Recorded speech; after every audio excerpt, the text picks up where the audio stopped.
Hey, I'm Decathlon Gamer. Welcome back to FM23 Newton Heath, and this is episode 36. We are coming up on the end of the season. In fact, I intend to reach the end of the season within this episode. But we've also started the month of April, and with the turn of the month, we're approaching a balance of 50 million now. We made one request last time, and it didn't go through.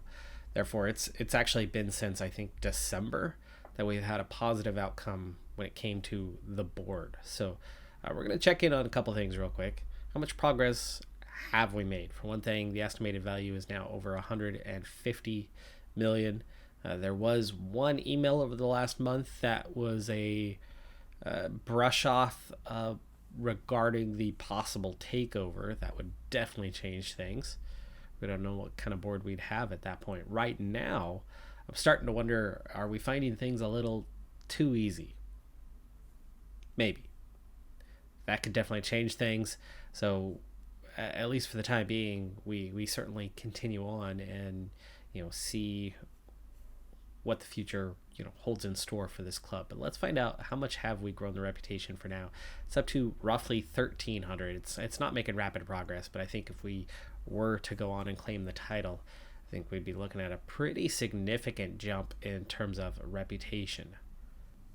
And while there's still a fairly broad range of choices available to us, especially in terms of individual staff type upgrades, I think once we are in the league, it's a little easier to push and ask for that than being down in the National League. We've already got a large staff for this level.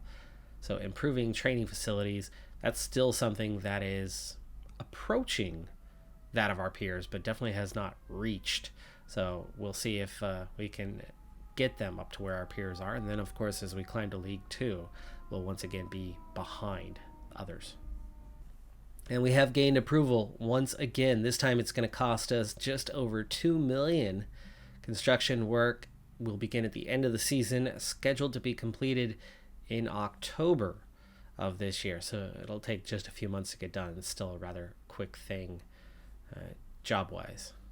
Their reasoning for the approval is we are in good form, and I've played a big part in that, so they're happy to grant the request. The last league loss that we had was in October.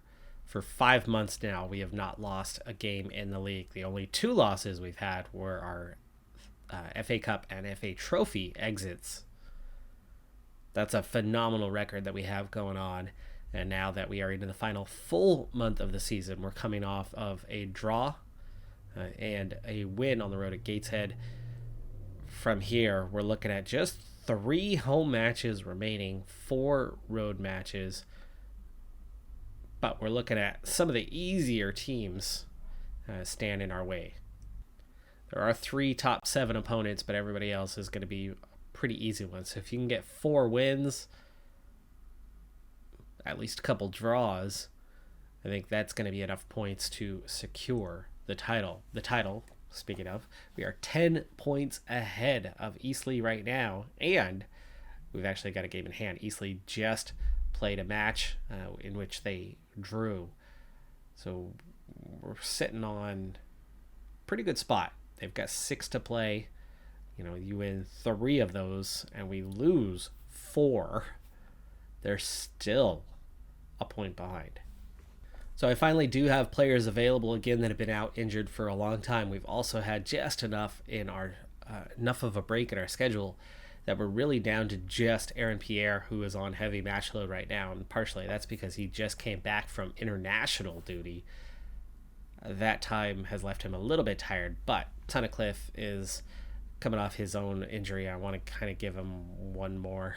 We'll make him available on the bench, but I'd like him to kind of come back up to fitness and not quite necessarily do something. But Tanner will pick up the start today, as we are lacking a few options. I guess Hercules is light right now, though. You know what? Let's give it one more match with Hercules on that right wing and Lapalabai in the middle. We'll go ahead and put Tanner on the bench, though, and I'm sure he'll probably see some action in the game. And we're able to do enough. It's a 2-0 win, 17-2 on the shot attempts. We get 5 of those on target. Shaq Ford scoring in the 73rd. Sarcevic getting the goal in the first half. We are on the road at 4th place FC Halifax, and this is a big opportunity for us because we can, not quite, the math isn't there just yet. It would be there for us, but easily have the day off. We're 13 points ahead. That game in hand was the game we played. They had their FA Trophy semifinal match, which they won, by the way. They're going to play Notts County in the final. And for us, because they just played that like yesterday, maybe the day before, they have today off. So they're still going to have 6 matches left, which means they can still score 18 points the remainder of the season. But if we do win this match, we'll be up by 16 points, and that'll nearly do it. That'll nearly get the job done. So, not that we have to win today or anything like that. We're on the road at a big team. A draw is what I would hope for today. It'd be really nice if we can get the win, but I want to avoid the loss at the very least, because it'll put a lot of pressure on Eastleigh if we do come away with a point. It's going to put a ton of pressure on them if we get the win, though. But for me, no stress. We've got a nice cushion, and coming away with anything today against one of the top teams that we have to play, when we have some easier matches left, is that through ball for Hercules. Hercules doesn't get on the end of that, and Wilson, not even looking, takes the ball off the back of the head and sends it straight at their striker. That was nasty. Ugly mistake from him. We see those occasionally. Such a good player, but then just total boneheaded plays as he turns his back on goal and pays no attention. Tunnicliffe finds Sarcevic, finds Tanner. Tanner switches to Ola. Oh, it's the very, very bottom of the crossbar. No idea how that doesn't slide through, but it comes back out just in front of the line where it lands. Eager. That's blocked by the wall. They'll take another chance at it. Stabs it. Sends it high. Tunnicliffe, Smallwood. Now Wilson. After this free kick starts the possession. Sarcevic lays it off. Smallwood. They're definitely pressing our defensive mids, but Ola eventually gets a piece of that one. And through a couple plays there, eventually Wilson clears that one out, and then Brooks intercepts. Tunnicliffe finds Sarcevic, now switches to his partner Smallwood. Back to Sarcevic. Nice little 1-2 back and forth between them as Ford takes a really strong touch to try to get behind his man, but he was already behind his man. He needed to one-time that and take the shot. He takes the angle away from himself, but eventually they clear it out and we get a corner kick. Tanner's going to step up to take that one. Nice big crowd on hand here. It's good to see that the opposition can get a decent crowd as well. Ford keeps that in, but eventually that's cleared away, and we are at 4 shots apiece, though XG is favoring us and the momentum is favoring us so far in this one. Smallwood in possession here. Long ball over the top for Ola. Ola challenges Golden, but Golden gets there first, and Ola intercepts that pass as the defense tries to play out of trouble, and a nice shot there. Better save out for the corner. Tanner again up to take this one. It's cleared away, and that's going to be out for a throw. 7-4 on the shots as we approach halftime, and this will reach halftime goalless. Both teams look capable of scoring, but we look the more likely to score as we've tripled their XG here in the first half. Is anyone playing poorly? Not really. Hercules isn't having a great game, but we're doing all right. And we get the second half underway. Let's see if we can finish the job here as Frith makes a nice play, but Wilson clears that cross in. Clears that away. Wilson clears another one. Again, they recover, but that was the end of the highlight. 10 minutes into the half, no changes, no shots for either team. Golden's going to take this free kick. And Hercules intercepts, starts the counter. Not a very good ball there for Ford. Needed a lot more weight to it. Frith! Oof, that's blocked. Good help there. Frith gets through. I think he was probably onside there from the looks of things. I think it might have been not his man, but one of the center backs that was playing him onside.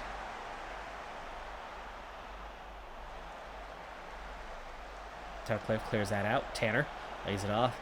Hercules in possession. Long ball. And we just give it away. Block that one. Pike. Long ball for Ford. Ford beats his man. Defense tries to do it. Ford keeps that in. I thought he might have hit that a little too high. He does not. Left side of the goal. Just underneath the crossbar. Almost to the corner. And yeah, that was a nice ball from Pike. That was just over the head of the defense. He tries to head it away. Tries to rise high for it. Just can't quite rise up to that. And actually that was, looks like it hit the left inside of the net, so it was just under the crossbar, but it was just inside the post first and foremost. And we've had an hour gone by. We lead 1-0. Both teams at 8 shots now, so they have had 4 or 5 shots here in this second half.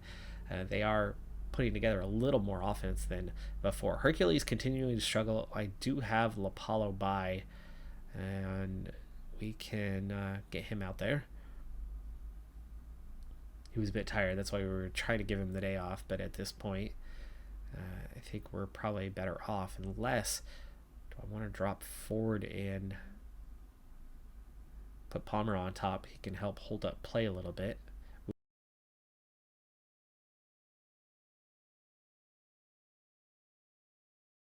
Start to make some tactical adjustments as we get that header. Free header on the edge of the box, far post. And keeper plays the angle well. Okay, time is just flying all of a sudden. We'll get some minor time wasting and play for set pieces.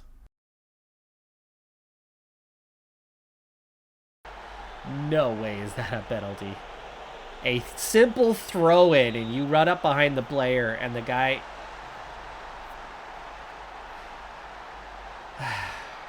runs through the man. Either the ref calls a crazy soft one or Tunnicliffe just makes a stupid play. And again, with FM, you don't know. It might have been the correct call, might not have. No more time wasting.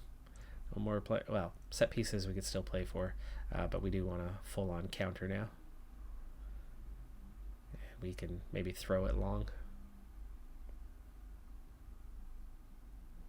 You know what? We got guys that can challenge for headers. We'll take the long kicks.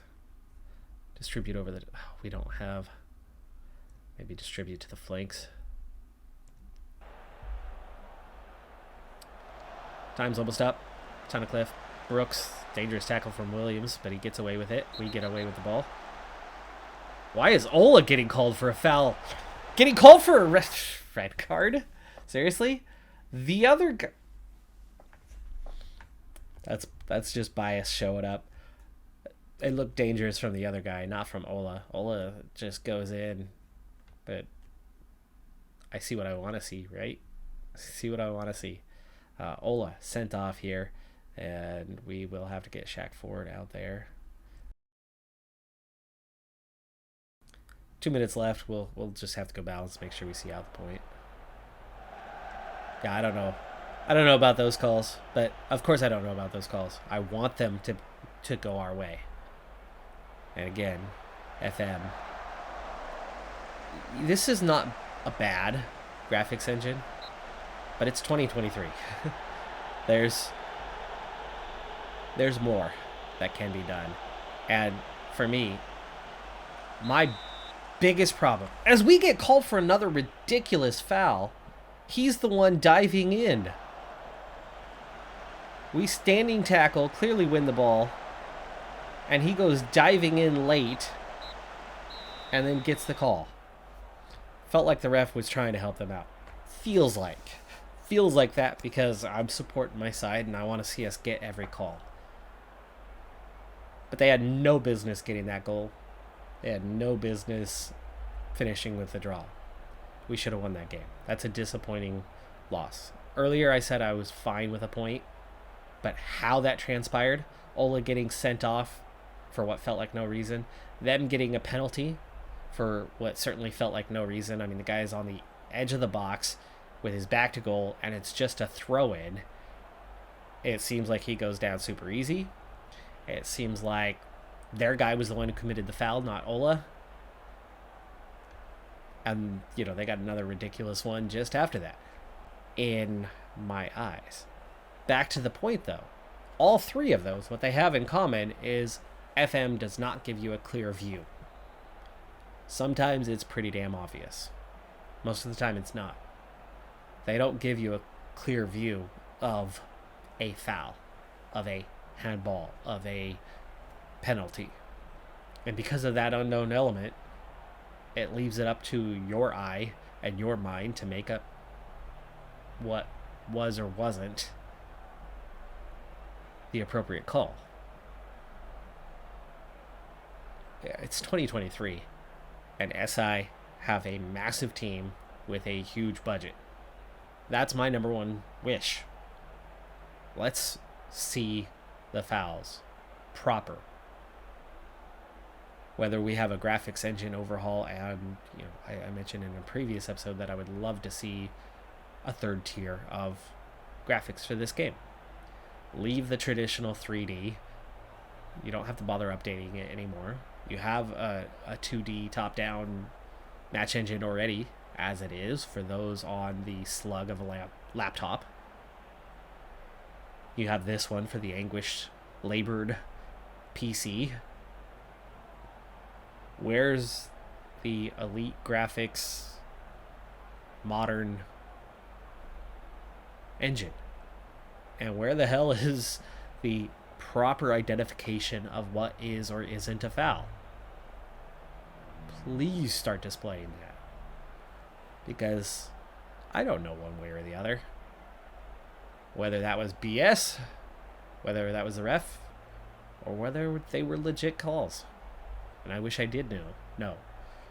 Makes it a lot easier to not be frustrated over what transpired, because we dominated this game. Ignore that XG. Here's the XG right there. 0.8 for standing on the penalty.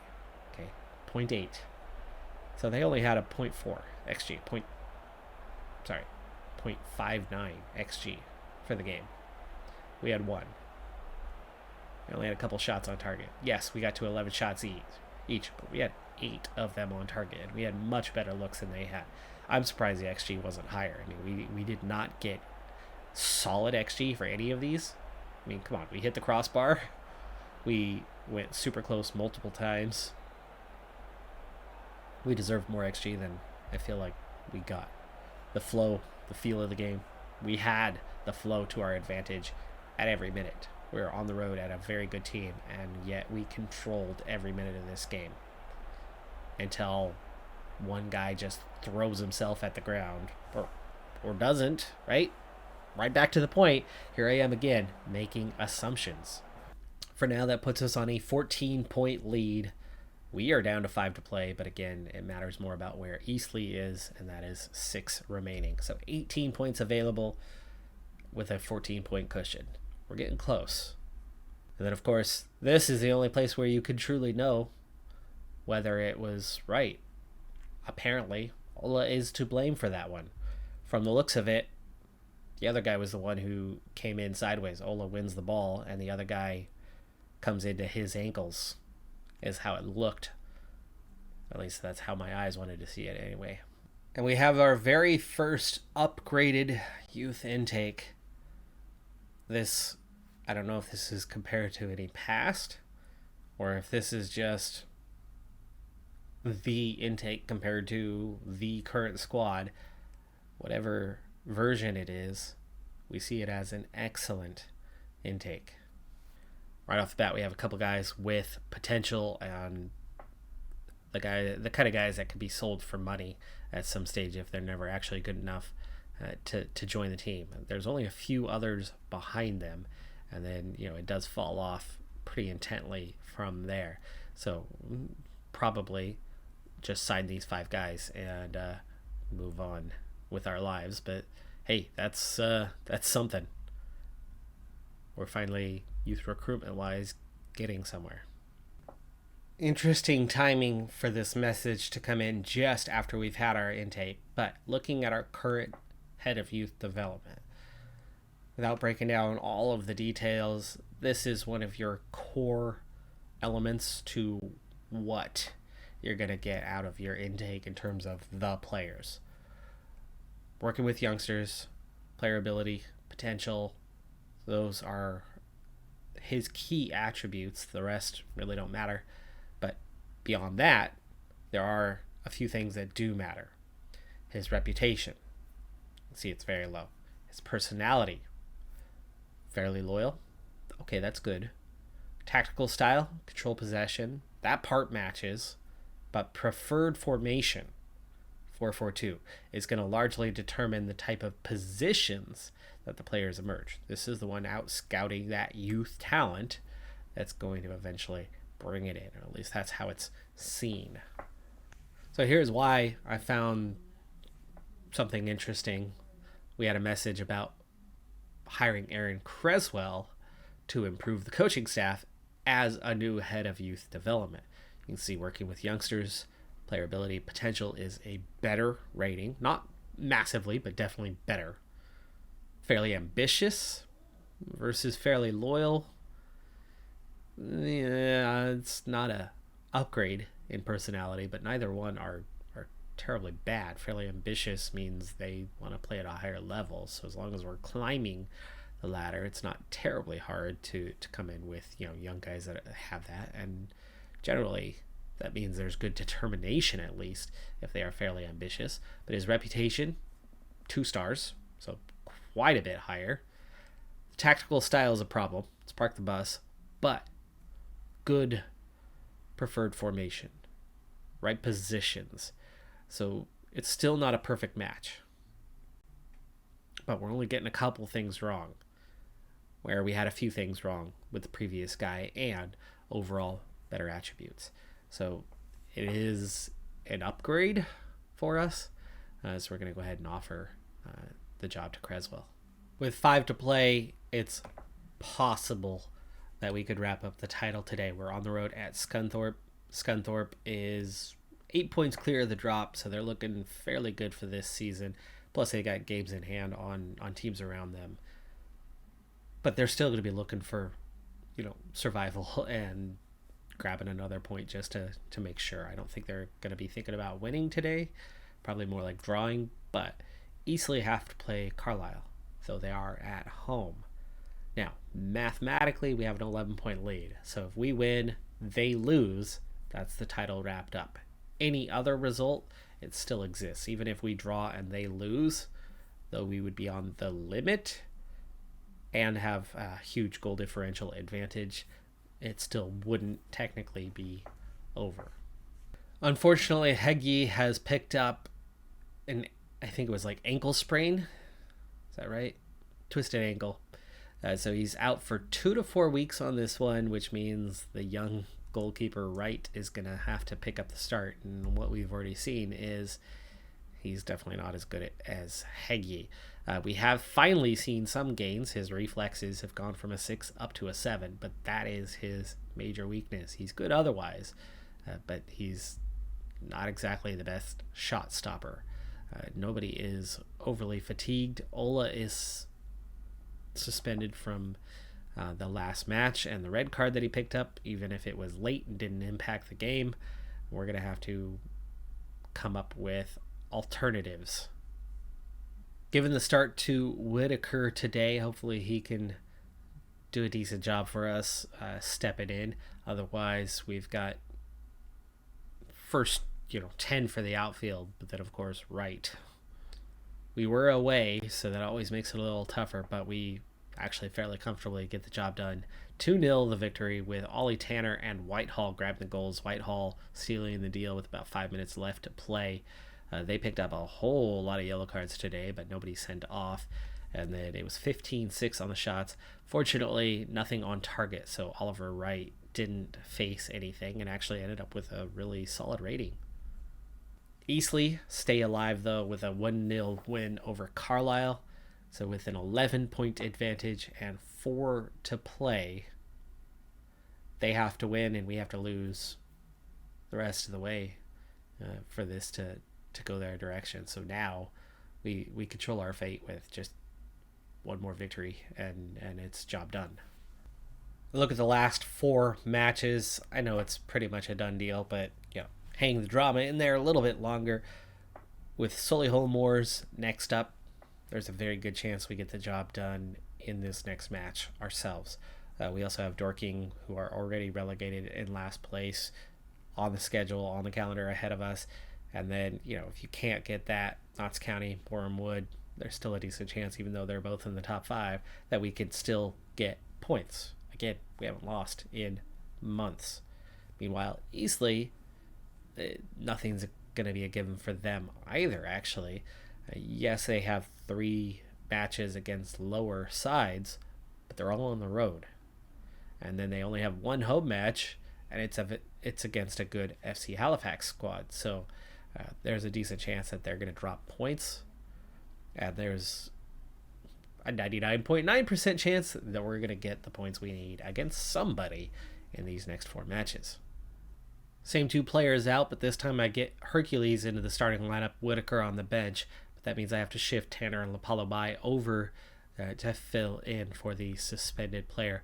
And then, of course, Wright still in for Heggie. We're up against Solihull Moors. They are near the bottom of the league. We are at home. Great opportunity. Does the team seal the deal? And they do, emphatically. And of all players, Patrick Almond with an own goal. Now, that name might not mean anything to you, but it certainly does to me. Behind the scenes, he's on my short list. He is my number 1 target for a new center back addition to the squad. He is slightly better than Charlie Wilson. Not quite the same profile, but he's got identical profile to Aaron Pierre, who is a backup for us, but plays so well. He's played better than Tunnicliffe, who he's supposed to be better than. And then, that comparison. He's also better than Tunnicliffe directly. They are identical in a couple of places, but he's slightly better in so many others. So Patrick Almond is a big-time target for me. But against us, and he knows that. He knows that he's a target. Maybe that had something to do with it. The pressure, I don't know. But Lapalobai scores inside the half hour, and inside the first half, just before halftime, Shaq Ford gets a brace in the 40th and 44th to seal the deal, and then we just cruise through in the second half. 14-7 on the shot total, 6 on target, 4 of them in the back of the net. That's a good, efficient day. And Oliver Wright, only facing 2 shots on target, really helps him out. 2 clean sheets for him in 2 starts. And that will also seal the deal. Eastleigh did not play today, just us. But we've done it. Mathematically, it's over. There it is. We have won the title. And we will be heading into the Football League. Initial payroll for next season is $22 million. Transfer budget of $28 million. With the title wrapped up, it's time to ask the board about going on a coaching course for a Continental C license. The request has been approved, so before we get into that, let's go check in and see just how much progress the coach, Decathlon Gamer, has made. First off, the characteristic side of things, their reputation is definitely building. Media handling, I haven't bothered with hardly at all. But consistency, the hands-on approach are all there. Managing finances, amazingly, still isn't at 100%, but it started off pretty low and is now nearly to maximum. And I would think by the end of next season, it certainly will be, as we are coming in way under budget. Way under budget. Team discipline, doing well there. Loyalty to players, not my strong suit. And that'll continue to not be my strong suit. Same with the media handling. For now, we have domestic player bias, but as we move up, as we gain access to scouting other nations, you better believe we will take that opportunity. And attribute-wise, attacking is now a 6, defending 5, fitness still at a 3, goalkeeper handling. I've been the goalkeeper coach ever since, and I still have a 1-2 in that department, and a 1-2-2. Sorry, goalkeeper shot stopping is now a 2. I think I was a 1-2-1, so hey, we did improve. Tactical, technical, and mental all quite low. Working with youngsters though is up to a 17. Adaptability non-existent, but determination at a 14. Player knowledge, youngster knowledge 6 and 4. Discipline 5. People management up to a 7, slowly but surely climbing, and motivating also up to a 7. Both of those are just making itty bitty tiny gains. But that determination, I think, has climbed a point. I believe it was a 13 previously. I think it was a 12 when we started, but we've put in enough board requests. We've picked up a point or two anyway. Knowing that we're climbing the league, we have seen an instant jump as the board approves not one, not two, but 3 new coaching slots for us. That's big because we can finally get that goalkeeping coach. We can hire a proper fitness coach. Okay, we did hire 1 proper fitness coach, but we'll make that 2 so that they can specialize. And then the goalkeeping coach, that'll be 2 of the 3 slots right there. You see just how bad we are in that goalkeeping department. We're going to wrap this episode up, and then next time we'll finish out the season and kind of go over the end of season stuff and get ourselves into some off season and prep for League 2. But in the meantime, George Keane can now be shut down a step. He only has to cover one area. Strength is fine. And then new man James Walsh joins the coaching staff. And then our new goalkeeping coach. We do have an under 21 goalkeeping coach. Let's maybe get him on the handling side. And then Owain Fawn Williams comes in. Straight 11s in his goalkeeping attributes, and 12 pluses on the mental side, the important ones anyway, and that's a 3-star. So big difference, big difference. And they don't need me to help out in that department anymore. They're going to have that covered, the pair of them, and that's going to allow myself as the coach to finally specialize. And it turns out that this is not my specialty, but until we hire an additional fitness coach, you do need to have one to help lighten the load. At the moment, this week, the certain areas that we are focusing on, you could see, are a bit heavier. But in general, we've got things covered, and in a light sort of manner. We could use one more coach, kind of wherever the best we can find. I mean, possession tactical is a little weaker. Defending tactical is a little bit weaker. Attacking tactical. So we're going to want to get somebody who is strong in tactical and then kind of pick up one of those areas, you would think. But that is going to do it for this episode. We go down as National League champs. I think at this stage of the playthrough, it's coming easier than I thought it would come. Right? We set up the super hard challenge for that year 1, and then we kind of comfortably got through it. And then by year 2, we won a title, and by year 3, we're winning back-to-back. I think at this stage, anything less than back-to-back is going to be unacceptable for this squad. I think we have to keep rising on a yearly basis. That has to be the target, because the finances are such that we're making good use of them. And yeah, anything less than a championship feels like we're not doing enough. Maybe I'm wrong. Maybe we will find it challenging as we continue to climb, and there will be an obstacle. But it feels like we have to continually climb to make sense. Now, I don't necessarily think we need to win the Premier League year 1, but get there in successive years. Anyway, that's my thought at this stage. But that's going to do it for this episode. I'm Decathlon Gamer. Like, comment, subscribe, and I'll see you next time. Have a good one. Be safe out there, and bye for now.